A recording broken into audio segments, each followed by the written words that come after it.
Hello learners of all ages, my name is Mr. Montgomery. I teach 4th and 5th grade math, and today we're going to be learning about renaming mixed number sums. Now, when we talk about renaming, that's when we add the column that is the fractional part, and it ends up being an improper fraction, and so we have to rename it or revise it or regroup it to make it all work out. We're going to take it step by step. We got this. So I have 5 3/4 plus 4 5/6. Well, first things first is I have to find a common denominator with 4 and 6. So if I'm thinking 6, 12. 4 can go up to 12, so 12 is my new denominator for both of them. And how do I get from 4 to 12? I multiply by 3. Whatever I do to the denominator, I also have to do to the numerator. 3 times 3 is 9, and my 5 as my whole number stays the same. All right, going from 6 to 12, I multiply by 2. 5 times 2 is 10, and 4 stays the same. Now we're going to add these together, and as you can see, if I add 9/12 plus 10/12, that's going to be 19/12.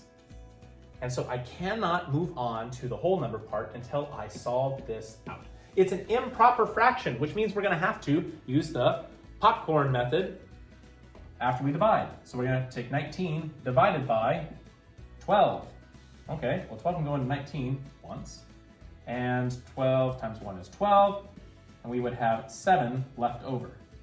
Well, hang on, I have 1 and 7/12, so that means I have a whole number that I'm going to have to bring all the way up to the top, and I'll have 7/12 left. Again, 1 and 7/12.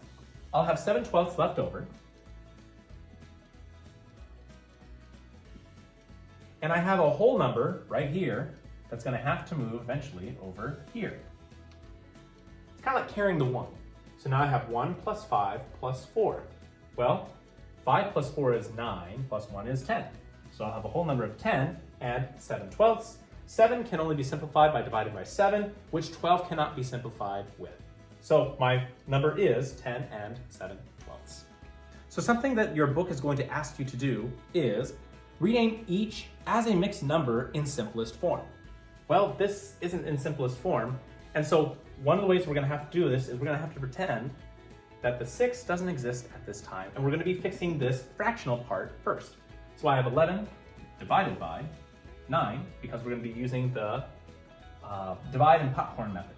9 can go into 11 once, and 1 times 9 is 9, with a remainder of 2, so I have 1 and 2/9. Well, 1 and 2/9. That means that I'm going to have that 1 be carried up to this part, and I have 2/9 left over. So what's 1 plus 6? 7 and 2/9. Another way to look at this situation. I know that 9/9 is a whole number. If I take 11/9 minus 9/9, I have 2/9 left over, and that 1/9, which is equivalent to 1, goes up here. So 6 plus 1 is 7, and I have the 2/9 left over. That's also another way to solve this problem. Let's take a look at another example where we have to add mixed numbers. Well, I have 1 3/4 plus 6 1/4. Yes, they both have the same denominator, which means no extra work, which means I can just straight on add. 3/4 plus 1/4 is 4/4. And 1 plus 6 is 7.